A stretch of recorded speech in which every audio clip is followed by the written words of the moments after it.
നമസ്കാരം. ലൂസ് ടോക്കിലേക്ക് ഒരിക്കൽ കൂടി സ്വാഗതം. എല്ലാവർക്കും നമസ്കാരം. ലൂസ് ടോക്കിലേക്ക് സ്വാഗതം. ഇസ്രായേൽ തന്നെയാണ് ഇന്നത്തെ ചർച്ചാ വിഷയം. അതിന് തൊട്ട് മുമ്പ് നാളെ ലോകമെമ്പാടും ക്രിസ്മസ് ആഘോഷിക്കുകയാണ്. ലൂസ് ടോക്കിൻ്റെ എല്ലാ പ്രേക്ഷകർക്കും ഞങ്ങളുടെ ക്രിസ്മസ് നവവത്സര ആശംസകൾ. ഇനിയും സമയമുണ്ട്, എന്നാലും സമയമുണ്ടെങ്കിൽ പോലും നമുക്ക് വളരെ സുപ്രധാനമായ ഒരു സംഭവം തന്നെയാണ് അന്താരാഷ്ട്ര തലത്തിൽ ഇന്ന് നടന്നിരിക്കുന്നത്. ഇസ്രായേൽ, നമുക്കറിയാം, ഇസ്രായേൽ നിരവധി ഹമാസ്, ഹിസ്ബുള്ള നേതാക്കളെയൊക്കെ വധിച്ചിരുന്നു. അവർ IDFന്റെ കൃത്യമായ ഇടപെടൽ മൂലം മിഡിൽ ഈസ്റ്റിലെ തീവ്രവാദ പ്രവർത്തനങ്ങളെ അവർ സത്യത്തിൽ കൂച്ചുവിലങ്ങിടുന്ന ഒരു അവസ്ഥയിലേക്ക് വന്നിരുന്നു. എന്നാൽ പോലും അവർ ഔദ്യോഗികമായ പ്രഖ്യാപനങ്ങളൊന്നും തന്നെ ഞങ്ങളാണ് ഹനിയെ കൊന്നതെന്നോ ഞങ്ങളാണ് സിൻവറിനെ കൊന്നതെന്നൊന്നും പറഞ്ഞിരുന്നില്ല. പക്ഷേ ഇന്ന് അത് സംഭവിച്ചിരിക്കുന്നു. ഒഫീഷ്യൽ ഡിക്ലറേഷൻ വന്നിരിക്കുകയാണ്. എന്താണ് ചേട്ടാ അതിലേക്ക് അവരെ നയിക്കാൻ ഒരു സാഹചര്യം? എനിക്ക് തോന്നുന്നത് ഇപ്പം ഹിസ്ബുള്ള, ഹമാസ് എല്ലാം തന്നെ ഏതാണ്ട് നിലംപരിശായി കഴിഞ്ഞിരിക്കും. പക്ഷെ കഴിഞ്ഞ ദിവസങ്ങളിലൊക്കെ തന്നെ ഹൂത്തി വിമതരാണ് ഇപ്പോൾ താരതമ്യേന ഈ രണ്ട് സംഘടനകൾ അപേക്ഷിച്ച് ദുർബലരായ ഹൂത്തി വിമതർ നിരന്തരമായി ഇസ്രായേലിലേക്ക് മിസൈൽ ആക്രമണം നടത്തി. ഇവിടുന്ന് അങ്ങോട്ട് ഇസ്രായേലി ഫൈറ്റർ വിമാനങ്ങൾ 14 വിമാനങ്ങൾ അവിടെ പോയി 2000 കിലോമീറ്റർ താണ്ടി ചെന്ന് അവിടെ ആക്രമണമൊക്കെ നടത്തിയതാണ്. എന്നിട്ടും ഇവിടെ നിന്നും അവർ ഇപ്പോഴും മിസൈലുകൾ അയക്കുന്നുണ്ട്. കഴിഞ്ഞ ദിവസം ഒരു മിസൈൽ ടെല്ലവീവിലേക്ക് വന്നു. പക്ഷേ ഭാഗ്യത്തിൻ്റെ ഗ്രൗണ്ടിൽ വീണുകൊണ്ട് ആളൊക്കെ വലിയ പ്രശ്നം സംഭവിച്ചില്ല, പരിക്കുകളുണ്ടായില്ല. ഇന്ന് പുലർച്ചെയും അവർ മിസൈൽ അയച്ചു. പക്ഷേ അത് ഇസ്രായേലിൻ്റെ അയൺ ഡോം സംവിധാനം അത് തകർത്തിട്ടുമുണ്ട്. അപ്പോൾ ഹൂത്തി വിമതർക്ക് നൽകുന്ന ഒരു കൃത്യമായ സന്ദേശമാണ് ഇത്. മാത്രമല്ല അവർ പറഞ്ഞിട്ടുണ്ട് ഇനി ഹൂത്തികളുടെ തലയെടുക്കും എന്ന വളരെ അഗ്രസീവായ സ്റ്റേറ്റ്മെന്റ് ആണ് നടത്തിയിരിക്കുന്നത്. സാധാരണഗതിയിൽ ഒരു മന്ത്രിയും ഒരു സർക്കാർ പ്രതിനിധിയും പറയാത്ത ഭാഷയാണെന്ന് പറഞ്ഞിട്ടുള്ളത്. ഞങ്ങൾ ഡിഹേഡ് ചെയ്യും തന്നെയാണ് പറഞ്ഞിരിക്കുന്നത്. അവരെ സംബന്ധിച്ച് ഇനിയിപ്പോൾ ഹൂത്തികളുടെ ആക്രമണം നമ്മൾ പറഞ്ഞത് അവർക്ക് ഹിസ്ബുള്ളയും ഹമാസിനെയൊക്കെ തകർക്കാൻ പറ്റും. കാര്യം ഹമാസ് തീർന്നപ്പോൾ അതിനേക്കാൾ ഭീകരരാണ് ഹിസ്ബുള്ള എന്ന് പറഞ്ഞാണ് വന്നത്. പക്ഷേ എന്താ പറയുക, ആട് കടന്നെടുത്ത് കൂടെ പോലും ഇല്ല എന്ന് പറഞ്ഞ അവസ്ഥയിൽ അവരെല്ലാം തന്നെ അതിനൊരുപാട് വില കൊടുക്കേണ്ടി വന്നു, ഒരുപാട് പണം ഇറക്കേണ്ടി വന്നാൽ പോലും ഇസ്രായേൽ അതിൻ്റെ അവസാന ഘട്ടത്തിലേക്ക് അല്ലെങ്കിൽ അടുത്ത ഘട്ടത്തിലേക്ക് എത്തുമ്പോൾ പൂർണ്ണമായും അവരെയൊക്കെ നാമാവശേഷമാക്കുന്ന അവസ്ഥയിലേക്കാണ് എത്തിയിരിക്കുന്നത്. ഈ ഹൂത്തികളെ കുറിച്ച് പറയുമ്പോൾ ഹൂത്തികൾ എന്ന് പറഞ്ഞാൽ 1990-കളിൽ തന്നെ നമുക്കറിയാം യമൻ എന്ന് പറയുന്ന രാഷ്ട്രം ഒരു സുന്നി ഭൂരിപക്ഷ രാഷ്ട്രത്തിൽ സ്വാഭാവികമായി അടിസ്ഥാനപരമായി ഇവിടെ എല്ലാം തന്നെ സംഭവിക്കുന്നത് ഇസ്ലാമിനുള്ളിൽ നടക്കുന്ന ഷിയ സുന്നി സെക്ടറുകളുടെ സമയം. ഈ വിഘടനവാദം തന്നെയാണ് ഇതിലേക്ക് നയിക്കുന്നത്. സുന്നികൾ ഭൂരിപക്ഷമായ ഒരു രാഷ്ട്രത്തിൽ ഷിയ സയ്യിദ് എന്ന് പറയുന്ന ഗോത്ര വിഭാഗമുണ്ട്, ഹൂത്തികളും ഒരു ഗോത്ര വിഭാഗമാണ്. അപ്പോൾ ഈ സയ്യിദുകളെ, ഷിയ സെക്ടറായിട്ടുള്ള ഷയ്ദുകളെ സുന്നികൾ അടിച്ചമർത്തുന്നു, അവർക്ക് റെപ്രസെന്റേഷൻ കിട്ടുന്നില്ല എന്ന് പറഞ്ഞിട്ടുള്ള ജനാധിപത്യപരമായ സമീപനങ്ങൾ ഇവരെല്ലാവരും അങ്ങനെയാണല്ലോ. ആദ്യം ഇത് ആരംഭിക്കുകയും 92-ലാണ് ഹൂത്തി വിമത രൂപീകരണമൊക്കെ നടക്കുന്നത്. ഇവര് പിന്നീട് അത് സായുധ രൂപത്തിലേക്ക് മാറുകയായിരുന്നു. ഇപ്പോൾ നമ്മൾ കേൾക്കുന്ന പോലെ തന്നെ ഇറാനാണ് അവർക്ക് പണം സർക്കാരുണ്ടോ ചോദിച്ചാൽ ഭൂരിപക്ഷ പ്രദേശങ്ങൾ ഇവരുടെ കയ്യിൽ ഒരു അസ്ഥിര ഭരണമാണ്. എവിടേക്കാണോ ഈ തീവ്രവാദ പ്രശ്നങ്ങളുള്ളത്, ഇപ്പം നമുക്ക് പറയാം ലെബനിൽ നോക്കിയാലോ അവിടെ നോക്കിയാലും ഇവിടെ നോക്കിയാലോ ഇപ്പം ഇറാനിൽ തന്നെ നോക്കിയാലും ആരാണ് ഭരിക്കുന്നത് എന്നുള്ള കാര്യത്തിനകത്ത് സംശയമുള്ള പോലെ തന്നെയാണ് ഈ യമന്റെ ഭൂരിപക്ഷ പ്രദേശങ്ങളും, പ്രത്യേകിച്ച് അതിന്റെ തലസ്ഥാന നഗരമായ സന ഉൾപ്പെടെയുള്ള പടിഞ്ഞാറൻ തീരപ്രദേശങ്ങൾ, തുറമുഖം ഉൾപ്പെടെയുള്ള പ്രദേശങ്ങളെല്ലാം ഹൂത്തി വിമതരുടെ കയ്യിലാണ്. പക്ഷെ അതേസമയം തന്നെ സൗദി അറേബ്യ പോലെയുള്ള വലിയ രാഷ്ട്രങ്ങൾ സൗദി അറേബ്യ അടിസ്ഥാനപരമായി സുന്നി രാഷ്ട്രങ്ങൾക്കെതിരെ തന്നെയാണ് ഇവർ നിൽക്കുന്നത്. സുന്നി ഒരു അച്ചുതണ്ടിനെ തകർക്കുക എന്നുള്ള ഷിയ സെക്ടറിൻ വാദം തന്നെയാണ് ഇവിടെ നടന്നിട്ടുള്ളത്. എന്തായാലും ഹൂത്തികളെ സംബന്ധിച്ചിടത്തോളം ആവശ്യമില്ലാത്ത പണിക്കാണ് പോയത്. മാത്രമല്ല ഇതിൽ വളരെ രസകരമായ കാര്യം, ഈ ഹൂത്തികളുടെ പ്രധാനപ്പെട്ട നേതാക്കന്മാരുടെ പടം നമ്മൾ കണ്ടിട്ടില്ല. ഹിസ്ബുള്ള, ഹമാസിന്റെ എല്ലാം നമ്മൾ അവരുടെ പടങ്ങളെ കണ്ടിട്ടുണ്ട്. ഇവർ അടിസ്ഥാനപരമായിട്ട് ഒരുപാട് നേതാക്കന്മാരൊക്കെ ഇവർക്ക് വന്നിരുന്നെങ്കിൽ പോലും പലരും ഈ പറഞ്ഞതുപോലെ ഏതെങ്കിലും മീഡിയനെ അഡ്രസ് ചെയ്ത് സംസാരിക്കുന്ന ആളുകളോ ഒന്നുമല്ല. കുറച്ചുകൂടി പ്രാകൃതമാണ് ചിത്രങ്ങൾ കാണുമ്പോഴും നമുക്കറിയാം. ഇപ്പോ ഹിസ്ബുള്ളയും ഹമാസിനകത്തും ഒക്കെ കുറച്ചുകൂടി മോഡേൺ നടക്കുന്നതെങ്കിൽ പോലും ഈ ഹൂത്തികൾ അത്രയൊന്നുമല്ല. ഹൂത്തികൾ പക്ഷേ അവർക്ക് സായുധ ബലമുണ്ട് കേട്ടോ, ആൾബലം ഉള്ളതുപോലെ തന്നെ ഇവർക്ക് ഇറാൻ തന്നെയാണ് ഇവർക്കും ആയുധം കൊടുക്കുന്നതെന്ന് സൗദിയും US അടക്കമുള്ള രാഷ്ട്രങ്ങൾ പല ഘട്ടങ്ങളിലും പറഞ്ഞിട്ടുണ്ട്. ഇവർ നിരായുധീകരിക്കപ്പെടുകയും വെടിനിർത്തൽ യുണൈറ്റഡ് നേഷൻസ് വെടിനിർത്തൽ ഉൾപ്പെടെയുള്ള പ്രഖ്യാപനങ്ങൾ നടത്തിയപ്പോഴും അത് ഇവർക്ക് ഉപരോധം നിലനിന്ന സമയത്ത് പോലും ഇവർ ആക്രമണം നടത്തിയിട്ടുള്ള ആളുകളാണ്. അതായത് ഇവർക്ക് പണവും ആയുധവും ഒക്കെ ഇറാൻ പ്രൊഡക്ഷൻ നടക്കുന്നുണ്ടെന്ന് അപ്പോൾ തന്നെയാണ് ശരിക്കും ഇസ്രായേൽ ഞങ്ങൾ തല വെട്ടും എന്ന് പറഞ്ഞത് ഒരു പരിധിവരെ ഇറാന്റെയും കൂടെയാണെന്ന് പറയുന്നത്. കാരണം നമ്മൾ മനസ്സിലാക്കേണ്ട ഒരു സാധനം നമുക്കറിയാം, കഴിഞ്ഞ ഒരു മാസങ്ങൾക്ക് മുൻപ് ഇസ്രായേൽ തിരിച്ചടിച്ച തുടങ്ങിയ സമയത്ത് തന്നെ ഹൂത്തികളുടെ പ്രധാന കേന്ദ്രങ്ങളെല്ലാം വന്ന് തിരിച്ചടിച്ചിരുന്നു. അത് ഇത്രയും കിലോമീറ്ററുകൾ പറന്നാണ് അവർ ചെയ്തത്. പക്ഷേ അന്ന് വലിയ വ്യാപകമായിട്ടുള്ള സ്ഫോടനങ്ങൾ നടന്നിരുന്നു. സ്ഫോടനത്തിന്റെ വ്യാപ്തി കൂടുന്നതിന്റെ അർത്ഥം ഇവർക്ക് ആയുധശേഷി കൂടുതലുണ്ടെന്ന് തന്നെയാണ്. അപ്പം ഇവര് ഇതെങ്ങനെ ഇത് സംഭവിച്ചു എന്നുള്ളത് നമ്മൾ കഴിഞ്ഞ ദിവസം സംസാരിച്ചതാണ്. അപ്പൊ ഇവരെ സംബന്ധിച്ചോളം ഇറാൻ അങ്ങനെ മുട്ടുമടക്കുകയൊന്നുമില്ല. ഇറാനെ സംബന്ധിച്ച് മുട്ടുമടങ്ങിയാലും അവരെ സംബന്ധിച്ച് അടിസ്ഥാനപരമായി നിലനിൽക്കുന്ന അവരുടെ ഒരു തലച്ചോറിനുള്ളിൽ ഒരു പൊളിറ്റിക്സ് ഉണ്ട്. ആശയം എപ്പോഴും നിലനിൽക്കും ചേട്ടാ. അതിനുവേണ്ടി അവര് ഇതിനകത്തെ രസകരമായ സംഗതി എന്താണെന്ന് ചോദിച്ചു കഴിഞ്ഞാൽ 75% വരുന്ന ജനങ്ങളും ഈ മറ്റുള്ള രാഷ്ട്രങ്ങളിൽ നിന്ന് വരുന്ന എയ്ഡുകൾ, അതായത് അതിനെ ആശ്രയിച്ച് സഹായങ്ങളെ ആശ്രയിച്ച് മാത്രം അതിജീവിക്കുന്ന ഒരു ജനതയാണ്. സാമ്പത്തികമായ സ്ഥിരമാണ്, പട്ടിണിയാണ്, ദാരിദ്ര്യമാണ്. ഈ ഹൂത്തികളുടെ ഉപരോധം തൽക്കാലം അമേരിക്ക അന്ന് പിൻവലിച്ചു കൊടുത്തത് തന്നെ ഈ പാവപ്പെട്ട മനുഷ്യർക്ക് ഭക്ഷണം എത്തുന്നതിന് തടസ്സപ്പെടുത്തരുതെന്ന് കരുതിയാണ്, മാനുഷികപരയുടെ പേരിലാണ്. പക്ഷെ അത് എന്ത് ചെയ്തു? അതാണ് ഇവരെല്ലാം ചെയ്യുന്നത്. അതായത് ഇസ്രായേൽ ഒഴികെയുള്ള മറ്റ് രാഷ്ട്രങ്ങൾ, ഈ പറയുന്ന യുദ്ധത്തിൽ ഏർപ്പെട്ടുള്ള എല്ലാ രാഷ്ട്രങ്ങളും ചെയ്യുന്നത് ഹ്യൂമൻ ഷീൽഡുകളെ നിർത്തിക്കൊണ്ട് അവർ പ്രതിരോധത്തിലാവുകയും ജനങ്ങൾ പട്ടിണിയും ദാരിദ്ര്യത്തിലാവുകയും ചെയ്യുന്ന സമയത്ത് ഇവർ കൈ നിർത്തി നിൽക്കും. ഞങ്ങളൊന്നും ചെയ്തിട്ടില്ല, ഞങ്ങളൊന്നും അറിഞ്ഞിട്ടില്ല എന്നും പറഞ്ഞിട്ട്. ഇവരുടെ രാഷ്ട്ര പുനർനിർമ്മാണത്തിനും ജനങ്ങളുടെ സേവനത്തിനും ഒക്കെ ആവശ്യമുള്ള ഫണ്ട് എടുത്തിട്ടാണ് ഇവർ ചെലവാക്കുന്നത്. ഇതൊന്നും ചെയ്യാതെ എന്തിനു വേണ്ടിയാണ് യുദ്ധം നടത്തുക എന്നൊരു ചോദ്യം പോലും ശേഷിക്കുകയാണ്. കാരണം ഇത് അടുത്ത സാധാരണക്കാരെ ജനങ്ങൾ അംഗീകരിക്കുന്നില്ല എന്നതാണ് സത്യം. ഇത് എല്ലാ സ്ഥലങ്ങളിലും ലെബനനിലാണെങ്കിലും ഫലസ്തീനിലാണെങ്കിലും ഒക്കെ പാവപ്പെട്ട ജനങ്ങളാണ് ഇതിനെ അനുഭവിക്കേണ്ടത്. എനിക്ക് തോന്നുന്നത് ഇന്നൊരു ഇസ്രായേൽ കാറ്റ്സ്, അഥവാ അദ്ദേഹം അവിടുത്തെ ഇസ്രായേലിന്റെ പ്രതിരോധ മന്ത്രിയാണ്, അദ്ദേഹം ഈ ഹനിയെ കൊന്നത് ഞങ്ങളാണെന്നാണ് ആദ്യം പറഞ്ഞത്. ഇസ്മായിൽ ഹനിയെ കൊന്നു എന്ന് പറയുമ്പോൾ അതിൽ മറ്റൊരു കാര്യം കൂടിയുണ്ട്. ഇറാനിൽ വെച്ചാണ് ഇസ്മായിൽ ഹനിയെ കൊന്നത്. ഇറാനിൽ ഇയാൾ താമസിക്കുന്ന ഖത്തറിലായിരുന്നല്ലോ. പുതിയ പ്രസിഡന്റ് പെഷസ്കിയാന്റെ സത്യപ്രതിജ്ഞ പങ്കെടുക്കാനാണ് എത്തിയത്. ഇയാൾ താമസിച്ചിരുന്നത് നമ്മൾ പലപ്പോഴും പറഞ്ഞിട്ടുള്ള കാര്യമാണ് ഈ സ്റ്റോക്കിലൊക്കെ 3 ലെയർ സംവിധാനം, സുരക്ഷാ സംവിധാനമുള്ള ആർമി ഗസ്റ്റ് ഹൗസിലാണ് ഇയാൾ താമസിച്ചത്. എന്നിട്ട് അവിടെ ബോംബ് പൊട്ടി ഇയാൾ മരിച്ചു. അപ്പോൾ ഈ തലയെടുക്കും എന്നൊക്കെ പറയുമ്പോൾ നൽകുന്നൊരു സൂചനയുണ്ട്. നിങ്ങളുടെ ഏറ്റവും സുരക്ഷിതമായ സ്ഥലത്തിരുന്ന ഹനിയെ വരെ ഞങ്ങൾ കൊന്നിട്ടുണ്ട്, അതുകൊണ്ട് നിങ്ങളൊന്നും ഞങ്ങൾക്കൊരു പ്രശ്നമല്ല എന്നുള്ള താക്കീത് കൂടിയാണ്. ഇസ്രായേലിനെ സംബന്ധിച്ചിടത്തോളം ഇനി ഇവരെ നേരിടാൻ, കാര്യം നമ്മൾ ഇതിനു മുൻപ് സംസാരിച്ചില്ല, ഇസ്രായേലിനെ സംബന്ധിച്ചിടത്തോളം ഇതൊരു ഹ്യൂജ് പണമിടപാട് നടക്കുന്ന ഒരു സംവിധാനം. 67-70 ബില്യൺ അടുത്തോളമായി ഇസ്രായേൽ ഇപ്പോൾ ഇതിനു വേണ്ടി. ബില്യൺ എന്നൊക്കെ പറഞ്ഞാൽ നമുക്ക് ചിന്തിക്കാൻ പറ്റുന്നതിലും അപ്പുറമാണ്. അത്രയും തുക ഈ ഒരു തീവ്രവാദ സംഘടനകളുടെ അനാവശ്യമായ, അവരുടെ യാതൊരു അടിസ്ഥാനവുമില്ലാത്ത തീവ്രവാദ മനോഭാവത്തിന്റെ എന്താ പറയുക, ഇസ്രായേൽ കൊടുക്കുന്ന തുകയാണത്. അതായത് ഇസ്രായേലിന് നിവൃത്തിയില്ലാത്തത് കൊണ്ട് ഏതെങ്കിലും രാഷ്ട്രം ഒരു 67 ബില്യൺ എടുത്ത് എന്നാൽ ഇനി യുദ്ധം ചെയ്തേക്കാമെന്ന് വിചാരിക്കില്ലല്ലോ.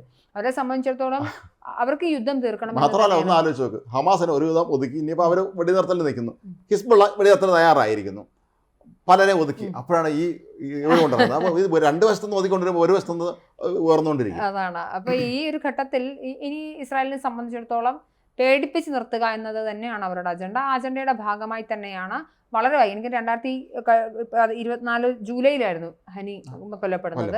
5 മാസം കഴിഞ്ഞിരിക്കുന്നു. 5 മാസം. അപ്പം ഇത്രയും ഒരു സമയത്തിനിടയ്ക്ക് ഇസ്മായിൽ ഹനി മരിക്കുന്നു. അല്ല, ഇസ്മായിൽ ഹനി ഈയിടെ വർഷമാണ് മരിക്കുന്നത്. അപ്പം ഈ ഒരു ഘട്ടത്തിൽ പോലും ഇത്ര നാളുകളായി നമ്മൾ അതിൻ്റെ പോസ്റ്റ്മോർട്ടം റിപ്പോർട്ടുകളും കാര്യങ്ങളും ഒക്കെ IDF തന്നെയാണ് പുറത്തുവിട്ടത്. അത് ഇയാൾ തന്നെയാണെന്ന് സ്ഥിരീകരിച്ചത് പോലും ഇസ്രായേൽ തന്നെയാണ്. പക്ഷെ പിന്നീടും ഒരു ഒഫീഷ്യൽ ഡിക്ലറേഷൻ വരിക എന്ന് പറയുന്നത് അതൊരു പ്രധാനപ്പെട്ട കാര്യം തന്നെയാണ്. അത് പേടിപ്പിക്കാൻ വേണ്ടി തന്നെയാണ്. അതിനകത്ത് യാതൊരുവിധ സംശയവുമില്ല. ഇസ്രായേലിനെ സംബന്ധിച്ചിടത്തോളം ഇനി ആൾബലം, അതായത് കാര്യം ഇവർക്കും ഒരുപാട് നാശനഷ്ടങ്ങൾ വരുന്നുണ്ട്. ഇനി ട്രംപ് അമേരിക്കയിൽ സത്യപ്രതിജ്ഞ ദിവസങ്ങളേ ഉള്ളൂ. ഇനി കഷ്ടിച്ചത്ര ഒരു 30 ദിവസമല്ലേ? 20-ാം തീയതി അല്ലേ അടുത്ത? 20-ാം തീയതിയാണ് അധികാരത്തിൽ വരുന്നത്. ട്രംപ് ഇതിനോടകം തന്നെ പറഞ്ഞു ഇനി ഒന്നിനെയും വെറുതെ വിട്ടേക്കില്ല എന്ന് പറയുന്നു. ട്രംപ് വേറെ കാര്യം കൂടെ പറഞ്ഞിട്ടുണ്ട്. ഞാൻ പ്രസിഡന്റ് ആദ്യം ചെയ്യുന്ന കാര്യങ്ങളിൽ ഒന്ന് ഈ മറ്റേ കുടിയേറ്റക്കാരെ കൈകാര്യം ചെയ്യുന്നതല്ല, ഈ ഇറാന്റെ ആണവ സംവിധാനം മുഴുവൻ തകർക്കുമെന്ന് പറഞ്ഞിട്ടുണ്ട്. അത് ചുമ്മാ പറയുന്ന ആളൊന്നുമല്ല ട്രംപ്. നമ്മൾ ഭ്രാന്തനായ പ്രസിഡന്റ് എന്ന് പല സമയങ്ങളിലും ലോകം വിളിച്ചിട്ടുള്ള ഒരു പ്രസിഡന്റാണ്. ഇത് നമ്മളൊക്കെ ഇവിടെ ഇരുന്നു കൊണ്ട് സമാധാനത്തിലിരുന്ന് പറയുന്നത് കൊണ്ടാണ് ഇത് അനുഭവിക്കുന്ന ഒരു വലിയ ജനതയുണ്ട്. അവരെ സംബന്ധിച്ചിടത്തോളം എത്രയും വേഗം ഇസ്രായേൽ വളരെ കുറച്ച് ദിവസങ്ങൾക്ക് വേണ്ടിയെങ്കിലും വെടിനിർത്തൽ നടത്തിയെങ്കിൽ പോലും അതൊന്നും തന്നെ മുഖവിലക്കെടുക്കാതെ ഹിസ്ബുള്ളയാണ് തിരിച്ച് നമ്മളാരും യുദ്ധം കണ്ടിട്ടില്ല. അതെ. നമ്മൾ ഇത്തരം കലാപങ്ങളും നമ്മൾ കണ്ടിട്ടില്ല, ഇത് അനുഭവിച്ചിട്ടില്ല.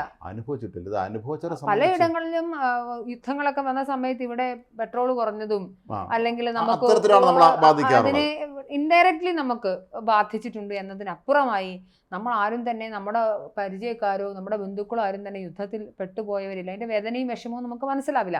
എന്നാലും ഇസ്രായേലിനെ സംബന്ധിച്ചിടത്തോളം വേണമെങ്കിൽ അവർക്ക് യുദ്ധം ചെയ്ത്, പക്ഷെ അവർക്ക് ആൾബലത്തിൽ പ്രശ്നങ്ങൾ വരുന്നു, സാമ്പത്തികമായി അവർക്ക് വലിയ ബാധ്യത വരുന്നു. അവരുടെ എപ്പോഴും ഒരു രാഷ്ട്രത്തിന് യുദ്ധം ചെയ്തുകൊണ്ടിരിക്കാൻ പറ്റില്ലല്ലോ.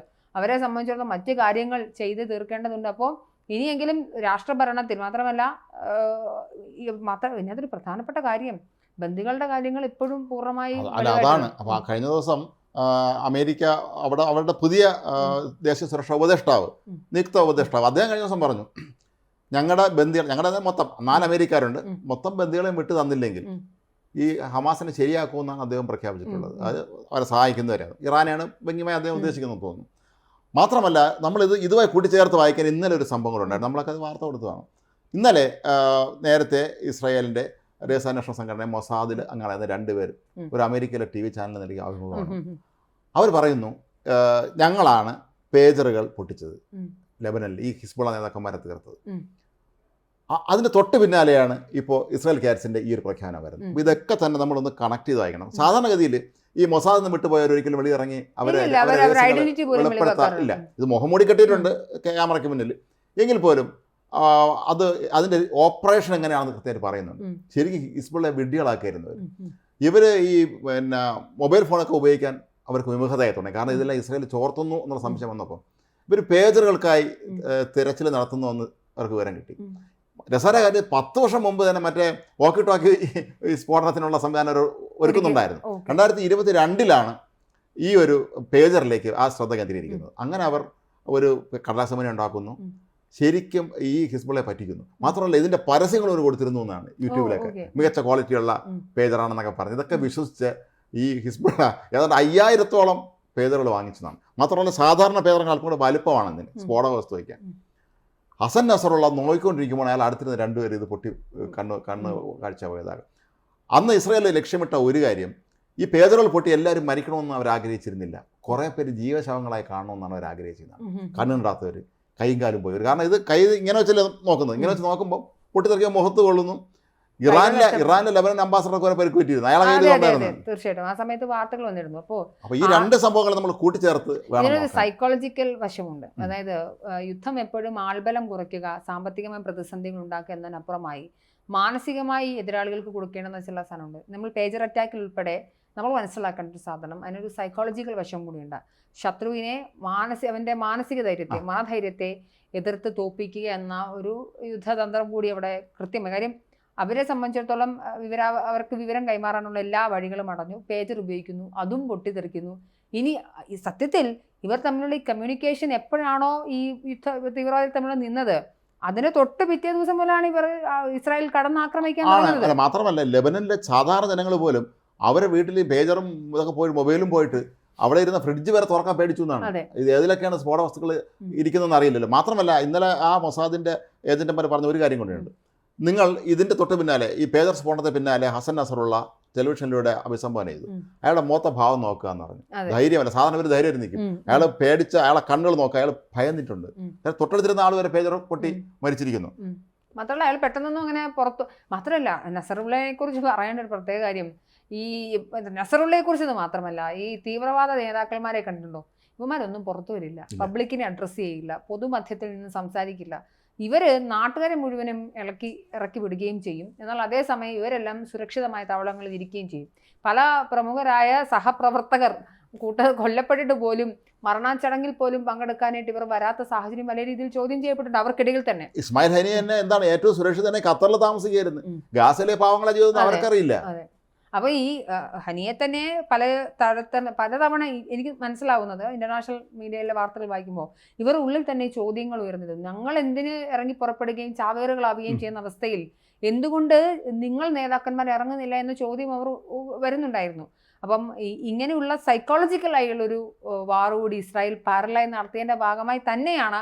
കാര്യം ഇവർ ടെക്നോളജിക്കലി ഇസ്രായേൽ വളരെ അഡ്വാൻസ്ഡ്, നമുക്കൊന്നും ചിന്തിക്കാൻ കഴിയുന്നതിനപ്പുറമാണ് ഇസ്രായേലിന്റെ ടെക്നോളജിക്കൽ അല്ലെ ഒന്ന് ആലോചിച്ച് നോക്കുക, ഇവർക്ക് പേജറുകൾ ഇവർ അന്വേഷിക്കുന്ന വിവരം പോലെ അവർക്ക് കിട്ടി.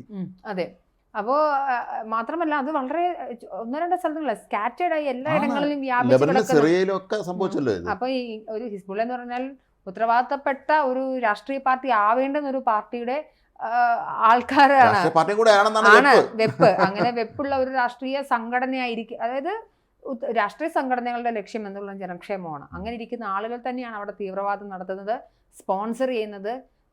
പ്രോക്സി യുദ്ധം പിന്നീട് മറന്നീക്കി പുറത്തേക്ക് വരുന്നു. അപ്പം ഈ ഒരു പറയുന്ന പോലെ ഒരു ഷിയ സെക്ടേറിയനിസം, ഒരു ഷിയ തീവ്രവാദത്തിന്റെ അച്ചുതണ്ട്, ഒരു ഷിയ പവർ ഹൗസ് ഈ ഇറാന്റെ ചുറ്റും ഒരു റഡാറിൽ കറങ്ങണമെന്നുള്ള ഇറാന്റെ ഒരു കുറുക്കൻ ബുദ്ധി, അതിന് അങ്ങനെ തന്നെ പറയാം. അതെ, അങ്ങനെ തന്നെ രൂപീകരിക്കാനും അങ്ങനെ ഒരു മതില് പോലെ ഇറാന് ചുറ്റും ഒരു മതില് പോലെ സംരക്ഷിക്കപ്പെടാനുമായിരുന്നു ഇറാൻ ആഗ്രഹിച്ചത്. പക്ഷേ എന്ത് സംഭവിച്ചു വെച്ചാൽ ഇസ്രായേലിനോടാണ് പോയി കളിച്ചതിലെല്ലാം ഇസ്രായേലിന് 1-ന് 10 തിരിച്ചും കൊടുത്തു. അത് ഇവിടെയുള്ള പല ആളുകളും അതിന് ഇപ്പം നെതന്യാഹുവിനെ അറസ്റ്റ് ചെയ്യണം, അയാളെ ഇന്റർനാഷണൽ യുദ്ധ കുറ്റവാളിയെ പ്രഖ്യാപിക്കണം, ക്രിമിനലാണ് എന്നൊക്കെ പറയുമ്പോൾ പോലും ഈ തിരിച്ച് ഇവരെന്താണ് ചെയ്തത് എന്ന കാര്യത്തിനെ കുറിച്ച് യാതൊരുവിധ ചർച്ചയുമില്ല. എന്തായാലും ഇസ്രായേൽ അതായത് ഇവർ സൈക്കോളജിക്കലായിട്ട് ഇവർ അറ്റാക്ക് ചെയ്തതിന് തൊട്ട് പുറകെയാണ് ഇവർ ആയുധം കൊണ്ട് അറ്റാക്ക് ചെയ്യാൻ പോകുന്നത്. ഇസ്രായേലിനെ സംബന്ധിച്ചിടത്തോളം അവർ അടുത്ത ഘട്ടത്തിലേക്ക് നീങ്ങുന്നു എന്ന് തന്നെയാണ് മനസ്സിലാക്കേണ്ടത്. മാത്രമല്ല ഇസ്രായേൽ ഇറങ്ങി ഒക്ടോബർ 7-ന് ശേഷം ഇറങ്ങി പുറപ്പെട്ടതിന് പ്രധാനപ്പെട്ട 2 കാര്യങ്ങൾ ഇതുവരെ സാധിക്കാൻ സാധിച്ചില്ല. ഒന്ന്, അവരുടെ അതിർത്തി മേഖലയിലുള്ള ജനങ്ങൾ മാറ്റി പാർപ്പിച്ചിരിക്കുന്നതിൻ്റെ സമാധാനപരമായി തിരിച്ചു കൊണ്ടുവരണം.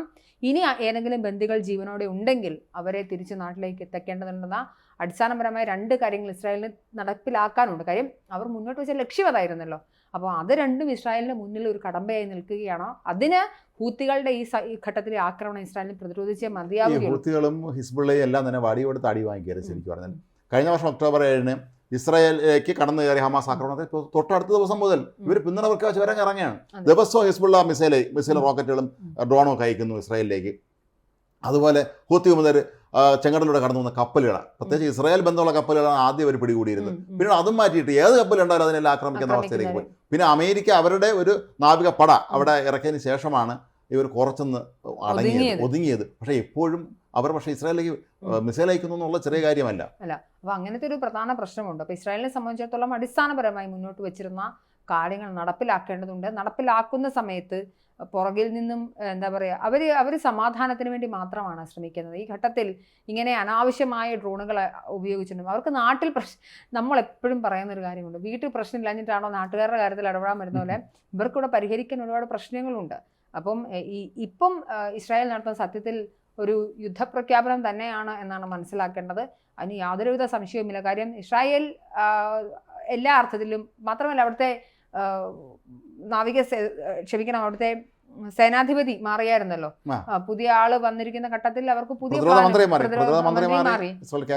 അപ്പോൾ അതുകൊണ്ട് പുതിയ ആളുകൾ വരുന്ന സമയത്ത് പുതിയ യുദ്ധതന്ത്രങ്ങളും പുതിയ രീതികളും തന്നെയാണ് വരുന്നത്. ഇവരെ സംബന്ധിച്ചുള്ള എപ്പോഴും ഇങ്ങനെ പേടിച്ച് ജീവിക്കാനൊന്നും ഇസ്രായേലിലെ ജനങ്ങൾക്ക് യാതൊരു തരത്തിലുള്ള വീട് വെക്കുമ്പോൾ ഒപ്പം ബങ്കറും കൂടെ വെക്കണമെന്നാണ് നിയമമുള്ളത്. കാരണം അത്ര ജനങ്ങളുടെ സുരക്ഷ അവർ ഉറപ്പാക്കുന്നുണ്ട്. കാരണം 4 മണിക്ക് ശത്രുക്കളായാലും നമ്മുടെ വീട്ടിൽ ഇരിക്കുമ്പോൾ നമ്മുടെ വീടിന് ചുറ്റുമുള്ള കൂടെ നമ്മളെ നേരിടാൻ തയ്യാറായിരിക്കണം. നമ്മൾ അല്പം പ്രിക്കോഷൻ എടുത്തിരിക്കും. അതെ. അപ്പം അങ്ങനെയുള്ളൊരു പ്രതിസന്ധി ഇസ്രായേലിനെ സംബന്ധിച്ചിടത്തോളം ഉണ്ട്. ആ പ്രതിസന്ധിയെ മറികടക്കാൻ ഇസ്രായേലിന് ഇനി അവർ ചെയ്ത കാര്യങ്ങൾ എണ്ണം പറഞ്ഞ് ഞങ്ങളിത് ചെയ്തത് തന്നെയാണ്, ഇനിയും ചെയ്യും, നിങ്ങൾ എന്താണെന്ന് വെച്ചാൽ ചെയ്തോളൂ എന്ന രീതിയിലേക്കുള്ള ഒരു നെതന്യാഹുവിനെ അന്താരാഷ്ട്ര ക്രിമിനൽ കോടതി അദ്ദേഹത്തിന് യുദ്ധക്കുറ്റവാളിയാണ് ശിക്ഷിക്കുമെന്നൊക്കെ പറഞ്ഞു. പക്ഷേ നെതന്യാഹു ചെയ്തെന്താണ്, നേരെ UN ചെന്ന് അവിടുത്തെ പൊതുസഭയിൽ പ്രസംഗിച്ചു. അന്ന് നെതന്യാഹുവിൻ്റെ പ്രസംഗം നമ്മൾ കേൾക്കേണ്ടായിരുന്നു. നെതന്യാഹു പറയുന്നു, ഞാനിവിടെ വരണമെന്ന് ആഗ്രഹിച്ചിരുന്നതല്ല, എനിക്ക് താല്പര്യമില്ല എന്നോട് വരാം, പക്ഷേ നിങ്ങൾ നിരന്തരമായി ഞങ്ങളെ ഉപദ്രവിക്കുന്നുണ്ട്. ഞങ്ങൾക്കെതിരെ എന്തെങ്കിലും പ്രമേയം ആരെങ്കിലും അവതരിപ്പിച്ചാൽ ഉടൻ തന്നെ അതിനങ്ങ് അപ്രൂവൽ കൊടുക്കും, അതിന് ഞങ്ങളെ മോശക്കാരായി ചിത്രീകരിക്കും. അതുകൊണ്ട് 2 വാക്ക് പറയാൻ തന്നെയാണ് ഞങ്ങോട്ട് വന്നതെന്ന് പറഞ്ഞ് ആദ്യം ഭയങ്കര അദ്ദേഹം വിമർശിച്ചു. മാത്രമല്ല ഈ ഹമാസ് തീവ്രവാദികൾ ഇസ്രായേലിലേക്ക് കടന്നേറി ആക്രമണം നടത്തിയ ദിവസങ്ങളിലൊക്കെ തന്നെ ഐക്യരാഷ്ട്രസഭ നിർജ്ജീവമായിരുന്നു. ഐക്യരാഷ്ട്രസഭയെക്കുറിച്ച് അവർക്ക് അങ്ങനെ അധികാരമില്ല എങ്കിൽ പോലും ഐക്യരാഷ്ട്രസഭ സെക്രട്ടറി ജനറൽ അന്റോണിയോ ഗുട്ടറാസ് സംസാരിക്കുന്ന ഏതാണ്ട് ഹമാസിൻ്റെ ഏജന്റിനെ പോലെയാണെന്ന് വരെ അന്ന് ഇസ്രായേലിലെ ചില മന്ത്രിമാർ കുറ്റപ്പെടുത്തിയിരുന്നു. മാത്രമല്ല അന്ന് അദ്ദേഹത്തിന്റെ പ്രസംഗം ഐക്യരാഷ്ട്രസഭയിൽ നെതന്യാഹുവിന്റെ പ്രസംഗത്തിൽ അദ്ദേഹം മാപ്പുകളൊക്കെ ഉൾപ്പെടെ കാണിച്ചുകൊണ്ടാണ് എന്തുകൊണ്ട് ഇത് എവിടെയാണ് ആരാണ് കയ്യേറിയതെന്നും ചരിത്രം പറഞ്ഞുകൊണ്ടാണ് സംസാരിച്ചത്. വിശദമായി ആ പ്രസംഗം കേട്ട് കഴിഞ്ഞാൽ തന്നെ ആരുടെ ഭാഗത്താണ് ന്യായം നീതി എന്ന് നമുക്ക് മനസ്സിലാക്കാൻ സാധിക്കുന്നുണ്ട്. മാത്രമല്ല ഇവിടുത്തെ മാധ്യമങ്ങളൊക്കെ ഈ ഒക്ടോബർ 7 ദിവസത്തെ വാർത്തകൾ റിപ്പോർട്ട് ചെയ്തത്, ദേശാഭിമാനിയും മാധ്യമം ഉൾപ്പെടെയുള്ള മാധ്യമങ്ങളൊക്കെ റിപ്പോർട്ട് ചെയ്തത് അവർ പ്രതിരോധിച്ചു, ഇസ്രായേൽ ആക്രമിച്ചു എന്നാണ്. ഇവർ ചെയ്തത് ഒക്ടോബർ 7 1200-ലധികം വരുന്ന ആളുകളെ കൊന്നു തള്ളിയതിന് ഒക്ടോബർ 7 1-ാം വാർഷിക ദിനത്തിൽ ഇസ്രായേലിൻ്റെ എക്സ് പ്ലാറ്റ്ഫോമിൽ ഒരു വീഡിയോ പങ്കുവച്ചിരുന്നു. അന്ന് ആളുകൾ ഒരുപാട് സ്ത്രീകൾ ബലാത്സംഗത്തിനിരയാവുകയും കഴുത്തറക്കപ്പെട്ട വീഡിയോകൾ അന്നത്തെ ദിവസത്തെ ഇതും ഇന്നുള്ള ഇസ്രായേലിന്റെ കാര്യം കൂടെ കാണിച്ചുകൊണ്ടുള്ള കുറച്ച് വീഡിയോ ക്ലിപ്സ്, അങ്ങനെയുള്ളതൊന്നും മനുഷ്യന്മാരായിരിക്കുന്ന മനസാക്ഷിയുള്ള ആളുകൾക്ക് സഹിക്കാൻ പറ്റുന്ന രസകര കാര്യം അതല്ല മനുജ. പലപ്പോഴും നമ്മുടെ താഴത്തെ കമൻറ്റുകൾ കാണാം, നമ്മുടെ വീഡിയോകൾ നമ്മൾ ഇസ്രായേലെ ബന്ധപ്പെട്ടൊക്കെ ചെയ്യുമ്പോൾ ചിലർ ചോദ്യം ഇവിടുത്തെ ഒരു മാധ്യമങ്ങളും കൊടുക്കാത്ത ഈ വാർത്ത നിങ്ങൾക്ക് അവിടെ നിന്ന് കിട്ടുന്നു എന്നാണ്. അത് എല്ലാവർക്കും കിട്ടുന്ന വാർത്ത തന്നെയാണ്, പക്ഷെ അവർ കൊടുക്കുന്നില്ല, നമ്മൾ കൊടുക്കുന്നു എന്ന് മാത്രമേ ഉള്ളൂ. തീർച്ചയായിട്ടും മാധ്യമങ്ങൾക്ക് ആക്സസ് ഉണ്ട്, എല്ലാ ഇന്റർനാഷണൽ മാധ്യമങ്ങളിലും ഡെസ്കുകൾ തന്നെയുണ്ട്, ഇന്റർനാഷണൽ ഡെസ്കുകൾ തന്നെയുണ്ട്, അവർക്ക് കിട്ടും. അവരുടെ രാഷ്ട്രീയം അതിന് അനുവദിക്കുന്നില്ല. കാര്യം എങ്ങാനും ഇസ്രായേലിന് അനുകൂലമായി പോയാലോ സത്യം പറഞ്ഞാൽ എന്നുള്ള ഭീതിയും പേടിയും തന്നെയാണ്. അത് സ്പോൺസേർഡുമാണ്. അത് കൃത്യമായി ആ ഭീതി എന്ന് പറയുന്നത് സ്പോൺസേർഡുമാണ് എന്നാണ് ഞാൻ മനസ്സിലാക്കുന്നത്. അതുകൊണ്ട് തന്നെയാണ് എന്തായാലും ഇസ്രായേൽ അടുത്ത ഘട്ടത്തിലേക്ക് കടന്നിരിക്കുന്നത്. ഒരു തുറന്ന യുദ്ധമൊന്നും ആയിരിക്കില്ലെങ്കിൽ പോലും ഒരു ഭീഷണിപ്പെടുത്തൽ തന്നെയാണ്. ഇങ്ങോട്ട് കളിച്ചാൽ എന്തൊക്കെയാണ് ചെയ്തതെന്നുള്ള എണ്ണിപ്പെറുക്കി പറഞ്ഞിരിക്കുകയാണ് ഇസ്രായേലിനെ സംബന്ധിച്ച്. ഇപ്പം ഈ ഹൂത്തി മുതൽ ഇപ്പം വീണ്ടും മിസൈൽ അയച്ചു തുടങ്ങിയത് എവിടെ നിന്നാണെന്ന് കണ്ടുപിടിക്കാനും അവർക്ക് ബുദ്ധിമുട്ടില്ല. അത് യമനിൽ നിന്നാണെന്ന് അവർ പറഞ്ഞു കഴിഞ്ഞു. അതെ, പക്ഷേ അത് ഏത് സ്ഥലത്ത് നിന്നാണെന്ന് കൃത്യമായി അത് സ്പോട്ട് കണ്ടുപിടിച്ചവർക്ക് ആക്രമിക്കാൻ സാധിക്കാത്തതുണ്ടല്ല. ഒരു പക്ഷേ എനിക്ക് തോന്നുന്നത് അടുത്ത ടാർഗറ്റ് ഹൂതികളായിരിക്കും.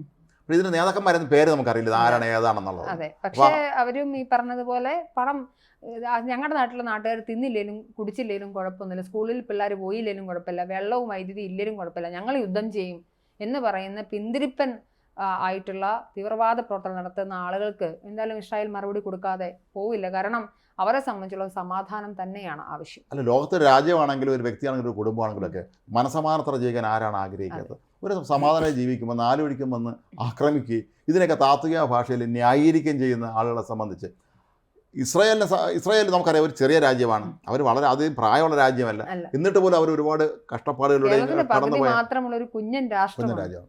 പണ്ട് ഈജിപ്റ്റ് ഇസ്രായേലായിട്ടുള്ള പ്രശ്നം ഉണ്ടായിട്ടുണ്ട്. അതിൽ ഒരുപാട് പ്രശ്നങ്ങളിലൂടെ കടന്നു വരുന്ന രാജ്യമാണ്. ലോകത്തുള്ള പലരും ഇവരെ അടിച്ചു തീർക്കാൻ നോക്കിയിട്ടുണ്ട്. എനിക്കൊന്നും ഒരു പക്ഷേ ഈ ജൂതർ എന്ന് പറയുന്ന മതസമൂഹം ഇസ്രായേലിലെ ഭൂരിപക്ഷമുള്ളവർ ലോകത്തെ ഏറ്റവും സമ്പന്നരാണ്. അപ്പോൾ സ്വാഭാവികമായിരിക്കുന്നത് ധനികനോട് സമ്പന്നരാവുക എന്ന് പറഞ്ഞാൽ അവർ ഏറ്റവും കൂടുതൽ അടിച്ചമർത്തപ്പെടുകയും നരകയാതന അനുഭവിക്കുകയും ചെയ്യുന്ന ഒരു ജനതയാണ്. അവരവരുടെ അധ്വാനവും തലച്ചോറും കൊണ്ട് രക്ഷപ്പെട്ട് പണം ഉണ്ടാക്കിയതാണ്. അവർ സമ്പന്നരായത് ചുമ്മാതെ ഏതെങ്കിലും രാജ്യത്തിൽ പോയി കോളനിവൽക്കരണം നടത്തി ഉണ്ടാക്കിയ സമ്പത്തൊന്നുമല്ല, അല്ലെങ്കിൽ ഏതെങ്കിലും തരത്തിൽ. ഇവരുടെ ഇപ്പം അമേരിക്ക എന്തുകൊണ്ടാണ് ലോക പോലീസ് ആവുന്നതെന്ന് ചോദ്യത്തിന് അവർക്ക് ടെക്നോളജിയാണ് അവരുടെ അഡ്വാൻസ്മെന്റ് എന്ന് പറയുന്നത്. ഇസ്രായേലിനെ സംബന്ധിച്ചിടത്തോളം അവർ ലോകത്തിന്റെ പ്രധാനപ്പെട്ട സാമ്പത്തിക ശക്തി ആവുന്നത് അവരുടെ തലച്ചോറ് കൊണ്ടുള്ള ഇതുകൊണ്ടാണ്. അപ്പം അടിസ്ഥാനപരമായി മനസ്സിലാക്കേണ്ട ഒരു കാര്യം, ഇസ്രായേലിനെ സംബന്ധിച്ചിടത്തോളം അവർക്ക് വിഭവങ്ങളൊന്നും ഉണ്ടായിരുന്നില്ല. കിട്ടിയിട്ടുണ്ടായിരുന്ന നമ്മൾ എപ്പോഴും പറയുന്നൊരു വാചകമുണ്ട്, മൊട്ടക്കുന്നുകളിൽ പൊന്നു വിളയിച്ചവരാണ്. പ്രതികൂല കാലാവസ്ഥ. ഇന്ന് കൃഷിയെക്കുറിച്ച് പഠിക്കാൻ ഇവിടെ പോവുകയാണ്. അപ്പം എല്ലാ മേഖലയിലും അവർ അവരുടേതായിട്ടുള്ള ആധുനികമായിട്ടുള്ള ശാസ്ത്ര സാങ്കേതിക വിദ്യകൾ ഉപയോഗിച്ച് വളർന്നു വന്നൊരു രാഷ്ട്രമെന്ന നിലയിൽ ഇസ്രായേലിന് അഭിമാനിക്കാം. അത് അവർ സമ്പത്തും വിഭവവും കണ്ടല്ല, കൃത്യമായ മതരാഷ്ട്രീയം തന്നെയാണ്. അത് പൊളിറ്റിക്കൽ ഇസ്ലാമിൻ്റെ തലച്ചോറിൽ നിന്ന് വരുന്ന ഇസ്രായേൽ വിരുദ്ധതയാണ്, ജൂതവിരുദ്ധതയുടെ ഭാഗമായാണ് വരുന്നത്. ഏതായാലും ഇസ്രായേൽ പ്രതിരോധ മന്ത്രിയുടെ ഈ വാക്കുകൾ ഇതൊരു സൂചന തന്നെയാണ്.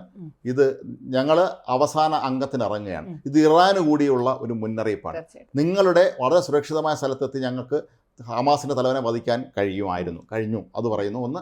രണ്ട്, ഇനി ഹൂതി മുതലയുടെ നിങ്ങളെ തലയെടുക്കും ഞങ്ങൾ എന്ന് പറയുന്നുണ്ട്. ഇതൊക്കെ പരോക്ഷമായി ചെന്ന് വധിക്കുന്നത് ഇറാൻ്റെ തലയ്ക്ക് തന്നെയാണ്.